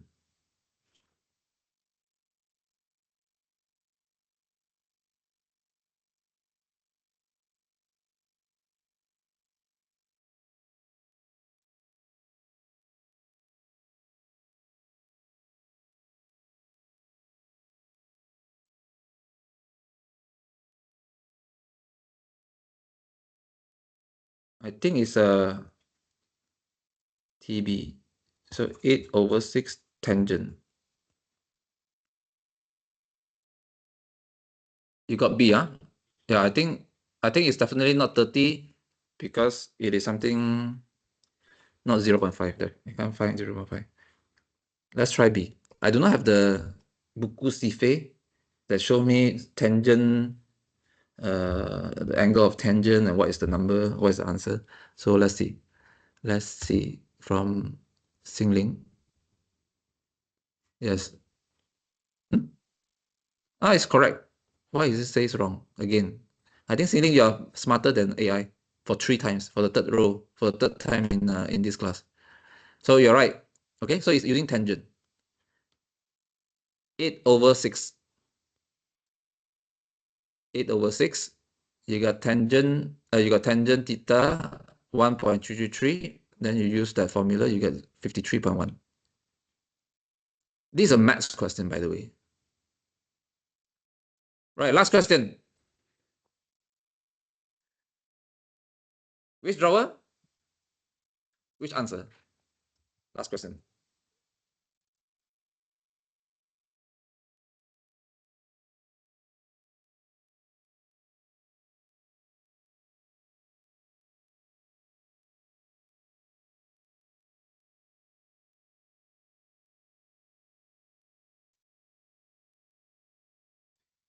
Yes, equilibrium. Equilibrium is drawer number 3.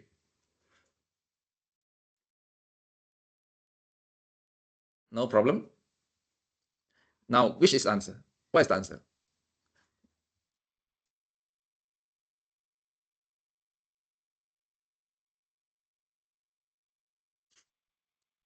By the way, Aiden, this is above your grade, because if I have to map it into grade, I think this is grade 10 or grade 11.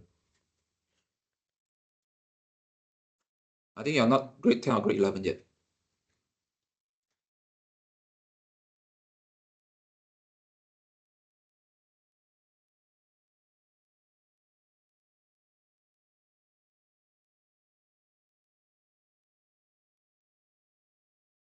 Ah, okay.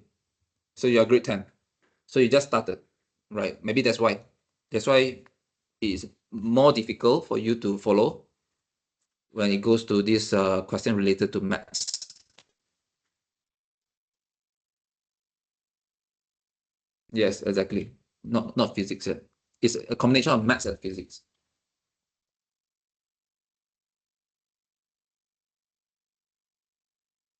What formula do we use?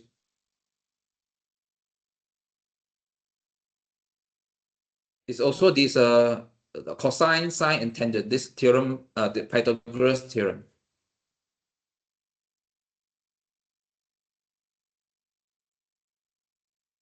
I think this question is similar to the question above, the equilibrium questions. But this time, rather than horizontal, now it's vertical.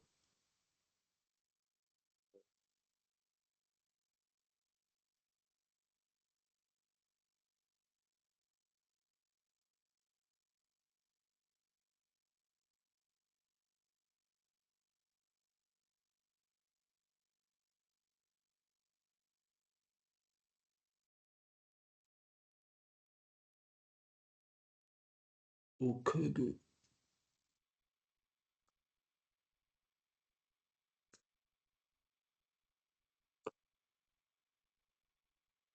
Okay, let's wait for Xingling.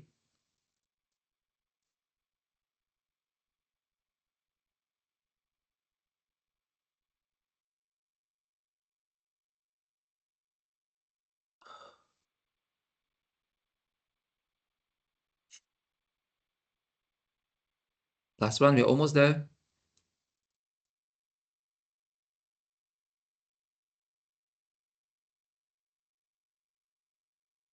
Okay, let's do C. I did not count. I'm relying on you guys. So I think what you need to do is you have to convert the kg into Newton. How do you do that? You remember F equivalent to MA. M is kg. M is the mass. So you fill up 5 kg into the M. Then A is the acceleration of the gravity. It says use 10 ms square. This value. So you have 50 Newton. 50 Newton obviously is not the answer because there is an angle here.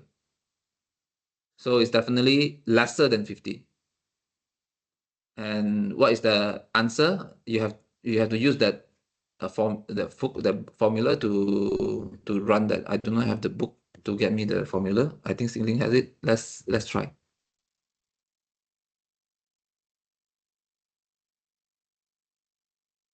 All right, good. Using the cosine and sine. Okay, excellent. I think Xingling, you did a very good job. Aiden, you are learning very fast. Don't worry. Wong, you need to buck up. I think the last time you read this, maybe 30 years ago, like me. I also read this quite recently also. Okay, so I think everyone understand this chapter very well now. Now, let's remember this self-revision, the 4 steps. Right, these 4 steps is only going to take you less than 10 minutes, and you're going to be in a very short time. You're going to be able to remember and reinforce your knowledge. Thank you very much. Hope to see you after Chinese New Year. I will let you know when is the next class. Okay. Thank you. Bye-bye.